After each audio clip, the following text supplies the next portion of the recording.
नमस्कार, मी डॉक्टर मच्छिंद्र बांगर. महाराष्ट्रातील आणि देशातील हवामान परिस्थिती संदर्भात ताजा अंदाज देणारे. आज 13 मे 2026 बंगालच्या उपसागरामध्ये कमी दाबाचं क्षेत्र विकसित झालं असून हे भारतीय हवामान खात्याच्या अंदाजानुसार डिप्रेशनपर्यंत जाऊ शकतं. परंतु या वादळास किंवा कमी दाबास कुठल्याही प्रकारच्या इतर मॉडेलने सपोर्ट केलेला नाही, त्यामुळे याचं चक्रीय वादळ होण्याची शक्यता फार कमी आहे. अरबी समुद्र बंगालच्या उपसागराच्या दक्षिणेला मान्सूनच्या आगमनासाठी अतिशय अनुकूल वातावरण तयार झालेलं आहे. त्यामुळे एकूणच वातावरण बदलते. केरळ ते गोव्यापर्यंत कोस्टल म्हणजेच किनारपट्टी भागात पावसाचं अनुकूल वातावरण तयार झालं आहे. भारतीय हवामान खात्याच्या अंदाजानुसार उष्णतेचा कहर झाला असून राजस्थानच्या पश्चिमी भागात उष्णतेने नवीन रेकॉर्डकडे वाटचाल सुरू केली आहे. 48.6 एवढं मोठी नोंद राजस्थानमध्ये काल झालेली. राजस्थान पूर्व भाग, पश्चिम मध्य प्रदेश, गुजरात या ठिकाणी मोठी उष्णतेची लाट आहे. महाराष्ट्रात देखील उष्णतेच्या लाटेने मोठा कहर केला आहे. जवळपास 46.3 पर्यंत उष्णतेच्या लाटेचा प्रभाव हा महाराष्ट्रामध्ये नोंदला जातोय. त्यामुळे सर्व नागरिकांनी काळजी घेण्याची गरज आहे. एकीकडे उष्णतेची लाट तर दुसरीकडे पूर्व भारत, उत्तर भारत WDचा प्रभाव देखील तयार झाला आहे.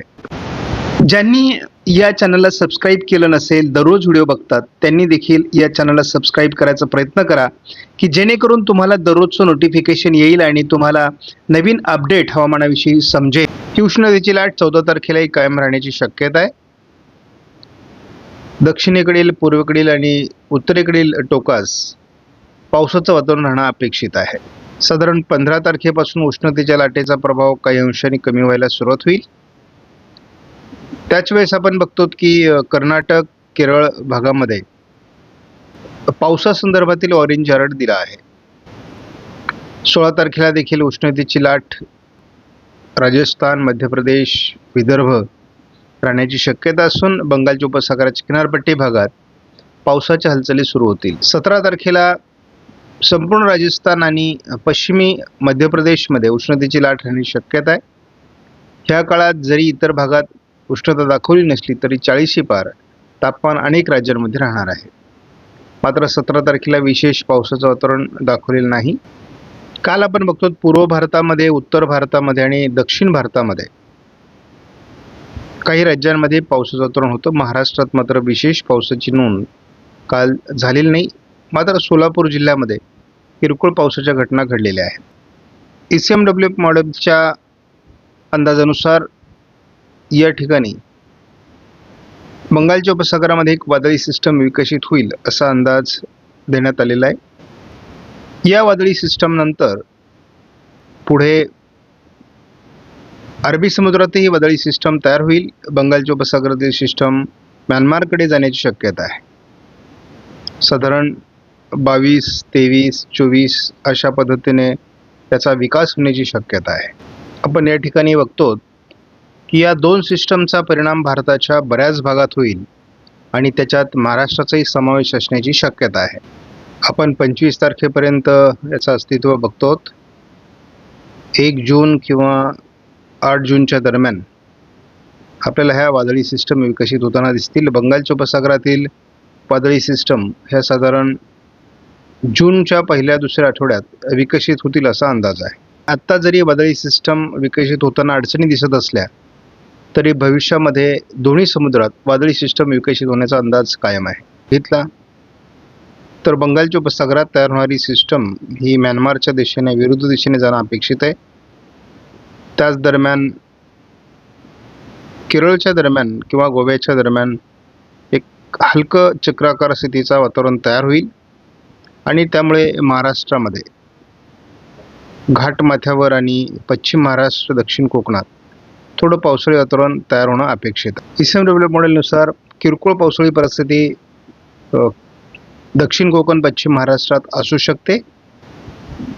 आज 13 तारखेला आपण बघतो विशेष वातावरण महाराष्ट्रात नसलं तरी घाटमाथ्यावर आणि पश्चिम महाराष्ट्रातील काही जिल्ह्यामध्ये दक्षिण कोकणामध्ये हलक्या पावसाची स्थानिक शक्यता आहे. 14 तारखेला देखील ही शक्यता कायम आहे. केवळ अंदमानात पावसास पोषक स्थिती निर्माण होते. 15 तारखेला देखील केवळ अंदमानामध्ये पावसाळी वातावरण आहे. पश्चिम महाराष्ट्रातील काही जिल्हे आणि घाटमाथ्यावर खास करून पुणे, सातारा, सांगली, कोल्हापूर या भागात थोडं वातावरण असण्याची शक्यता आहे. स्थानिक स्वरूपामध्ये आपण बघतो अगदी 16 तारखेला देखील विशेष वातावरण नाही. म्हणजे महाराष्ट्रात सध्या तरी फार मोठ्या पावसाची परिस्थिती निर्माण होत नाहीये. 17 तारखेपासून महाराष्ट्रात पाऊस सुरू होईल असं मॉडेल यापूर्वी दाखवत होते, परंतु सध्या हे वातावरण बदललं आहे.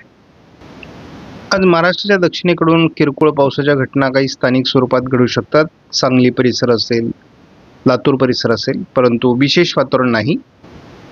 उद्या 14 तारखेलाही महाराष्ट्रात स्थानिक वातावरणासाठी आयकॉन मॉडेलने अतिशय चांगलं वातावरण दाखवलं आहे. 15 तारखेला महाराष्ट्रामध्ये पावसाचा अंदाज काही भागात देण्यात आलेला आहे, परंतु आपण बघतो की स्थानिक वातावरणाचा हा भाग आहे. फार मोठी सिस्टम नसल्यामुळे फार पावसाळ्यासारखा पाऊस वगैरे होईल असं नाही, परंतु काही भागात हे स्थानिक वातावरण असेल. 16 तारखेलाही महाराष्ट्रात स्थानिक पावसाची शक्यता आहे. 17 तारखेला बंगालच्या उपसागराच्या किनारपट्टी राज्यांमध्ये थोडं वातावरणात सकारात्मक बदल होण्याची शक्यता, पावसास अनुकूल वातावरण तयार होण्याची शक्यता आहे. या मॉडेलच्या आधारे आपण GFSचा अंदाज बघणार आहोत. बंगालच्या उपसागरात तयार झालेली सिस्टम ही विरुद्ध दिशेने जाण्याचा अंदाज दिसतोय. महाराष्ट्रात विशेष पाऊस या मॉडेलने तरी दाखवलेलं नाही. हे GFSचं एक महत्त्वाचं मॉडेल आहे. GFSचंच हे एक मॉडेल आहे. उष्णतेची लाट कायम राहण्याची शक्यता आहे. विदर्भामध्ये उष्णतेचा प्रभाव अधिक वाढू शकतो असा देखील अंदाज आहे. 19, 20 आणि 21 तारखेला महाराष्ट्रामध्ये भयावह अशा प्रकारची 47° पर्यंत जाणारी उष्णता निर्माण होऊ शकते. उष्णतेची लाट सक्रिय राहणार आहे. बंगालच्या उपसागरामध्ये जरी वादळी सिस्टम विकसित झाली असली, एखादा कमी दाब तयार झाला असला, तरी कोणत्याही मॉडेलने याला फार मोठी सिस्टम विकसित होईल, एखादी वादळी प्रणाली किंवा चक्रीवादळ तयार होईल असं दाखवलेलं नाही. त्यामुळे पुढील 48 तासामध्ये याचा प्रभाव कमी होणं अपेक्षित आहे. अंदमानात मान्सून येण्यासाठी पोषक स्थिती पुढील 72 तासामध्ये निर्माण होणं अपेक्षित आहे. साधारणपणे मान्सूनची प्रगती कशी होईल या संदर्भात आपण एक धावता आढावा घेत असतो. आपण बघतो 48 तासामध्ये अंदमानात पोषक स्थिती निर्माण होते.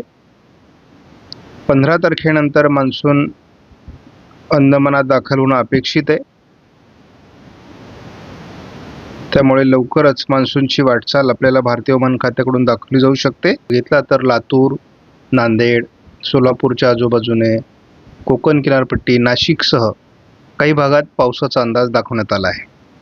अगदी सातारा, कोल्हापूर किंवा रत्नागिरी, सिंधुदुर्गमध्ये देखील चांगल्या प्रकारचं वातावरण दाखवलं जातं आहे. पूर्व विदर्भामध्ये नागपूर, भंडारा, गोंदिया, गडचिरोली, चंद्रपूरमध्ये देखील आज थोडी पावसाची परिस्थिती निर्माण होऊ शकते असा अंदाज आहे. उद्या सकाळी देखील मराठवाड्यातील काही तुरळक भागामध्ये, मग यामध्ये बीडचा काही भाग असेल किंवा लातूर पूर्वचा भाग असेल, या ठिकाणी पावसाची शक्यता दाखवण्यात आलेली आहे. थोडं कोल्हापूर दक्षिण भागामध्ये वातावरण 14 तारखेला दाखवण्यात येते. किरकोळ पावसाची परिस्थिती बार्शी, सोलापूरच्या दरम्यान पहाटे 15 तारखेला दाखवली जाते. एकूणच वातावरण पोषक बनतंय. कोल्हापूर दक्षिणमध्ये, साताऱ्यामध्ये किंवा रत्नागिरी, सिंधुदुर्गच्या काही पूर्व भागामध्ये हे वातावरण असणार आहे. त्यामुळे पश्चिम महाराष्ट्र, दक्षिण कोकण या भागात पावसाळी घटना घडण्याची शक्यता आहे. सोलापूर दक्षिणमध्ये 16 तारखेलाही पावसाचा अंदाज देण्यात येतोय. महाराष्ट्रात सर्वदूर पावसाची शक्यता नाही, परंतु आपण बघतो सातारा, सांगली, कोल्हापूर, सोलापूर भागामध्ये, रत्नागिरी, सिंधुदुर्गमध्ये मध्ये मध्ये पाऊस होत राहणार आहे. आणि आयकॉन मॉडेलने 20 तारखेनंतर अरबी समुद्रातील बदलांचा महाराष्ट्रावर आणि कोकण किनारपट्टीवर सकारात्मक परिणाम होण्याचा अंदाज दिला आहे. ईस्टर्न डेव्हलप मॉडेलचा जर आपण अंदाज बघितला तर सोलापूरमध्ये आज थोडं किरकोळ उत्तरेला वातावरण तयार होण्याची शक्यता आहे. पावसास अनुकूल परिस्थिती घाट माथ्यावर असण्याची शक्यता अगदी नाशिकपासून कोल्हापूरपर्यंत आहे. फार मोठं वातावरण असणार नाही, परंतु सोलापूरच्या आजूबाजूने थोडं वातावरण दाखवलं जातंय. लातूर नांदेडच्या भागात, बीडच्या भागात सुद्धा काही तुरळक पावसाची शक्यता निर्माण होऊ शकते. 14 तारखेलाही सोलापूर दक्षिण सांगलीच्या काही भागात पावसाचा अंदाज ईस्टर्न डेव्हलप मॉडेलने दाखवला आहे, परंतु अतिशय किरकोळ पावसाच्या घटना आहेत. कुठली वादळी सिस्टम नाही, हे स्थानिक वातावरण आहे. 17 तारखेपासून अतिशय चांगलं वातावरण यापूर्वी ईस्टर्न डेव्हलप मॉडेलने दाखवलेलं होतं, परंतु आता 17 तारखेनंतर पावसाचा विशेष प्रभाव दाखवण्यात येत नाही. आणि पाऊस न येणं ही आपल्याला धोक्याची घंटा यासाठी आहे कारण उष्णतामान हे 47 पर्यंत पोहोचू शकतं महाराष्ट्रामध्ये, अशी भीती आहे. हा ईस्टर्न डेव्हलप मॉडेलचा अंदाज आहे. आपण दुसरं व्हर्जन वापरतो.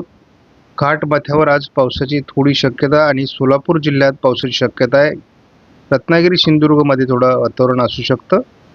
तीच परिस्थिती थोडी उद्या देखील दाखवण्यात आलेली आहे. 15 तारखेला हे थोडं वातावरण राहील. 16 तारखेला किरकोळ ढगाळ परिस्थिती आहे.